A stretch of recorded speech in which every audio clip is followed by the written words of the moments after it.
نبی کریم صلی اللہ علیہ وسلم کی سیرت میں ہمیں بہت سے پہلو بالخصوص اسلامی نظام معیشت سے متعلق ملتے ہیں. اس میں خاص طور پر تجارت میں آپ کو امانت، دیانت، صداقت اور وفا کے پہلو نظر آتے ہیں. دوسری طرف آپ کو زکوٰۃ کا نظام، بیت المال اور جزیہ اور خراج اور یہ تمام تر چیزیں آپ کو نظر آتی ہیں. لیکن میں اس میں چاہوں گا کہ قبل اس کے کہ ہم وہ ٹیکسیشن کی طرف ہم جائیں، کچھ بنیادی باتیں ہیں جن کو اسلام کے معاشی نظام کو سیرت کے تناظر میں سمجھنے کی مزید ضرورت ہے. اور اس کے ساتھ پھر میں یہ جو ٹیکسیشن کے حوالے سے آپ نے کہا ہے میں پھر اس کے ساتھ آتا ہوں. دیکھیے، اسلامی نظام معیشت کا جو پہلا اصول ہے وہ یہ ہے کہ رزاق اللہ ہے. بے شک ایسے ہی. رزاق، رزق دینے والی ذات اللہ تبارک و تعالیٰ کی ہے.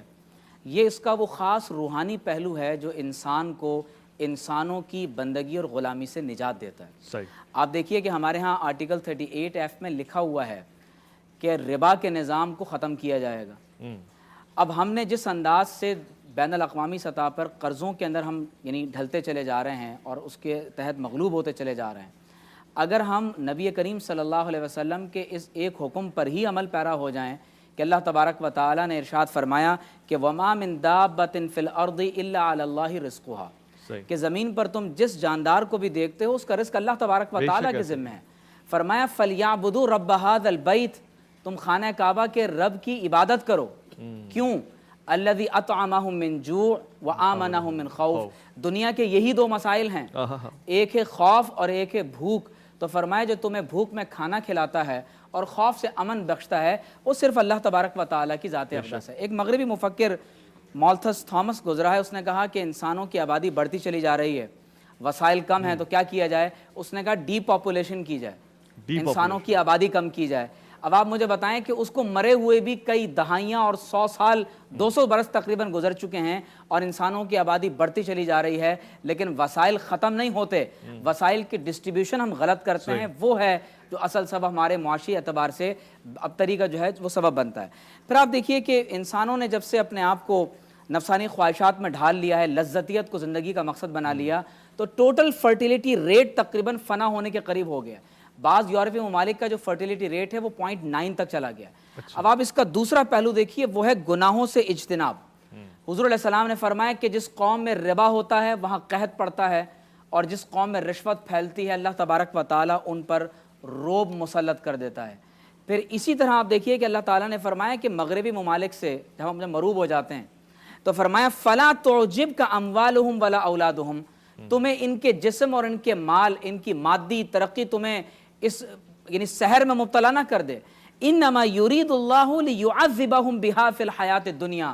اللہ تبارک و تعالیٰ اگر بعض اوقات اصحاب ایمان کو تنگ دستی میں مبتلا کر دے اور اہل کفر کو اللہ تبارک و تعالیٰ معاشی طور پر بلندیاں عطا فرما دے تو فرمایا بعض اوقات یہ معاشی ترقی دنیا کے اندر ہی اللہ کی طرف سے عذاب کا سبب بن جاتی ہے. بلیک ڈیتھ، کینسر، ایڈز، یہ تمام تر جو آپ کو خودکشی سے لے کر خاندانی نظام کا تباہ ہو جانا، یہ دنیا میں ہی اللہ تبارک و تعالیٰ کے عذاب کی صورتیں. ایک اور بات جو اہم ترین ہے یہ اس کا روحانی پہلو تھا.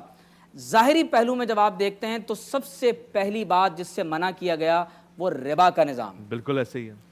اللہ تبارک و تعالیٰ نے بہت واضح طور پر قرآن مجید میں ارشاد فرمایا ہے، فرمایا الذین یاکلون الربا، جو لوگ ربا کھاتے ہیں، لا یقومون الا کما یقوم الذی یتخبطہ الشیطان من المس. فرمایا قیامت کے دن جب یہ کھڑے ہوں گے تو ان کی مثال ایسے ہوگی جیسے شیطان نے ان کو چھو کر باولا اور دیوانہ کر دیا. اور پھر اللہ رب کریم نے فرمایا اس کی وجہ کیا ہے؟ فرمایا کہ ذالک بانہم قالوا انما البیع مثل الربا، کیونکہ وہ یہ کہا کرتے تھے کہ تجارت تو ربا کی مثل ہے. اللہ تعالیٰ نے فرمایا کہ وَأَحَلَّ اللَّهُ الْبَيْعَ وَحَرَّمَ الرِّبَا، اللہ تعالیٰ نے سود کو حرام کر دیا اور تجارت کو حلال فرما دیا.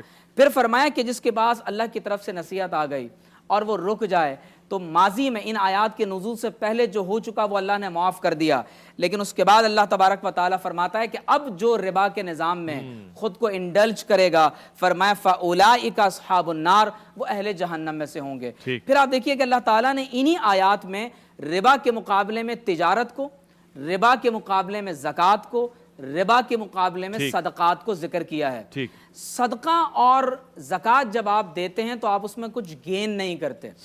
ربا میں آپ ان ریٹرن گین کر رہے ہوتے ہیں.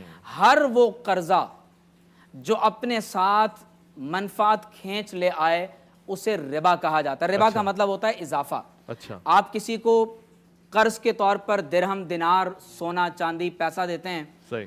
اور پیسہ یا کوئی اور چیز قرض دینے کے بعد جب آپ ریٹرن میں مطالبہ کرتے ہیں تو آپ کسی اضافے کا مطالبہ کرتے ہیں. صحیح, کوئی خاص تو یہ ایک ربا کی صورت ہے. اور قرآن مجید میں اللہ تعالیٰ نے ارشاد فرمایا, اور یہ بہت اہم بات ہے, ریاستوں کو, افراد کو, گروہوں کو اس سے ڈرنا چاہیے. فرمایا یا ایھا الذین آمنو, اے ایمان والو, اتقوا اللہ وذروا ما بقی من الربا, اللہ سے ڈرتے رہو اور ربا کی تجارت کو, لین دین کو ترک کر دو اگر تم نے ایسا نہیں کیا. تو فرمایا ان کنتم مومنین, اگر تم صاحب ایمان ہو.